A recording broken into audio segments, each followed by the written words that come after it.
Yeah. Let's be honest, is it more, is it a little dirtier than you guys thought? Not at all. What's like it? Like, I thought it was getting awkward for a minute. I thought I got awkward. It was like watching Muhammad Ali and Michael J. Fox play Jenga for like 2 minutes. Yeah, all right.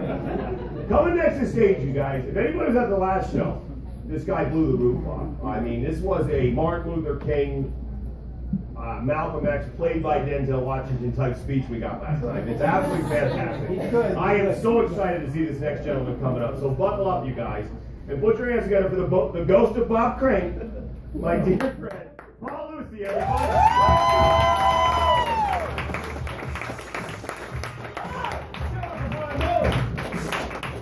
Working. There we go. What a fantastic mic. Guys, thank you so much for coming out. Please give it up for yourselves, everybody. I'm humbled, guys, to be invited back here because I'm not invited back to many places. I'm not. I'm going to have Thanksgiving dinner alone this year. That's actually not true. I actually like to have Thanksgiving dinner at the Indian reservations. No, it's true, because I like to give thanks to the Native Americans for being such good sports about the STDs and genocide. Oh, really? Oh, it's only going to get worse from here, folks. So good on these fucking Quakers. It's going to be good. See, now we're on the same page. I just had to set whatever barometer or thermometer we have in this room. It's awesome. Oh, goodness gracious. But guys, I have a dream, ladies and gentlemen. And that dream is to be the first socialist comedian. I don't know, I don't know if that is possible. You know, like when I first saw Bernie, I thought he was like some Jew comedian from the Catskills back in the day. Like I had no idea he was a politician, guys. No clue. So like I wanted to, you know, I wanted to like have my comedic stylings be like Bernie. But guys, the best part about Bernie is he's a true leader, ladies and gentlemen. He is, man. He is. Bernie! Bernie! Bernie! Bernie! Bernie! Bernie! All right, now shut the fuck up. Now, that reminds me of this great quote about leadership. It says that true leaders calm people's irrational fears and demagogues exploit them. Exactly. And I think with all the dickless demagogues that the Republican candidates have, that statement pretty rings true, guys. It does. Bernie gave a great speech the other day at Georgetown. Why do you guys just finish my joke? That's fantastic. That's good. I appreciate you applauding. But that's awesome. But he gave a great speech the other day at Georgetown University about democratic socialism. And I think it's important, those type of speeches, to educate people about democratic socialism, guys, because some of the greatest minds in the world are democratic socialists. Yeah. Martin Luther King Jr. Yeah. Yes. Albert Einstein. Yeah. And my personal favorite, Helen Keller. Yeah. That broad was deafblind, and she still didn't want to be a Republican, guys. The state of the Republican Party. Right now. But what I think a lot of people don't understand, and I think the majority of the people in this room do, that we already live in a quasi-socialist society already. The VA, Medicare, Social Security, like the list goes on and on and on. These are all socialist programs. Like, our tax dollars goes to fund the largest military in the world, guys. Those are socialist programs. And people in this country, like, we're out on a weekend right now. People love the weekends in this country. People live for the weekends in this country. Guess who you can thank for the weekends in this country, folks? A fucking socialist. And what really pisses me off about the top 1%, the GOP, is that socialism is okay for the rich, but terrible for everybody else. Yeah, not for me. I just sounded like Eugene Debs with more cursing right there, guys. That was awesome. But there's a lot of Americans, guys, they love to live in fear. And I don't understand that. And that's why I think it was really important a few weeks ago when Bernie hugged that Muslim female student at one of his rallies a couple weeks ago, considering what is going on with the Syrian refugee crisis. It's important. And I would like to see a lot of Syrian refugees, when they do get accepted to this country, just be blasting Tom Petty's "We don't have to live like a refugee" before they come to this country. I think that would be... that would be great. And our Middle Eastern foreign policy, guys, quite frankly, is a fucking disaster. It is. It has been since the 1950s.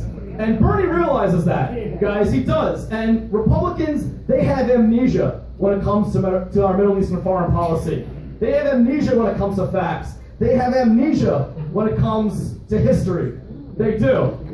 And my philosophy is, whatever happened to non-intervention? Like, whatever happened to that? That used to be the cornerstone of American foreign policy. Like, whatever happened to letting countries be themselves, no matter how fucked up they are? We can, like, seriously, we could be saving trillions and trillions of dollars and saving thousands of American lives. Let's just bring our men and women back home and just fucking end this charade for once and for all.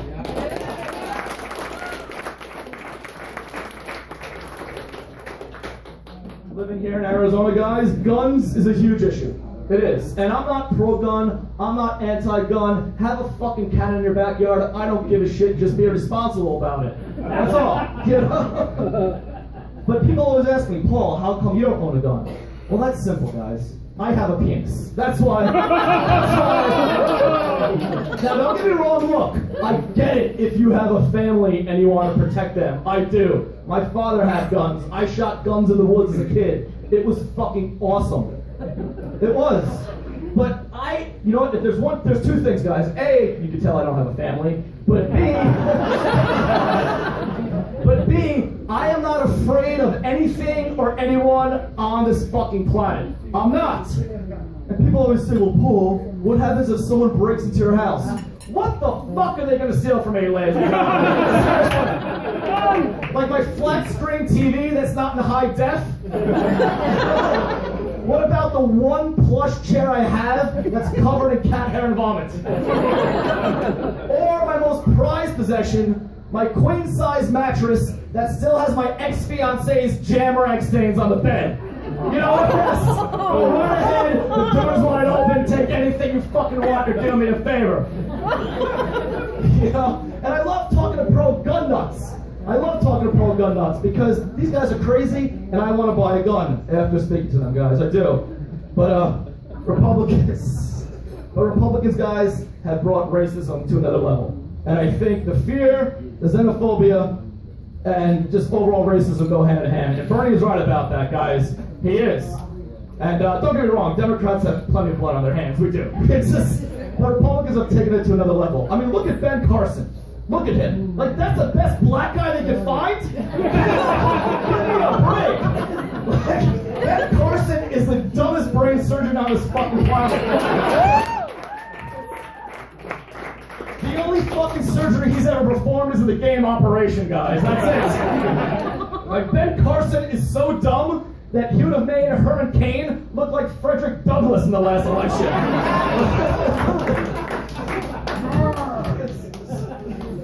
It's true. Donald Trump.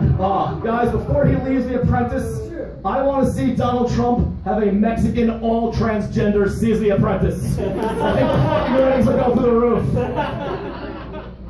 And lastly, before I get out of here, Ann Coulter. A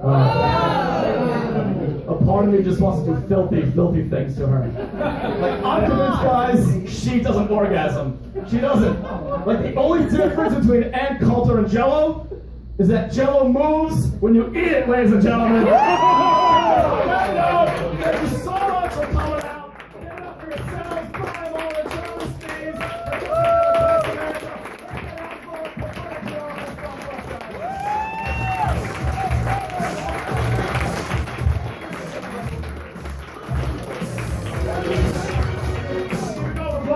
Everybody, yeah!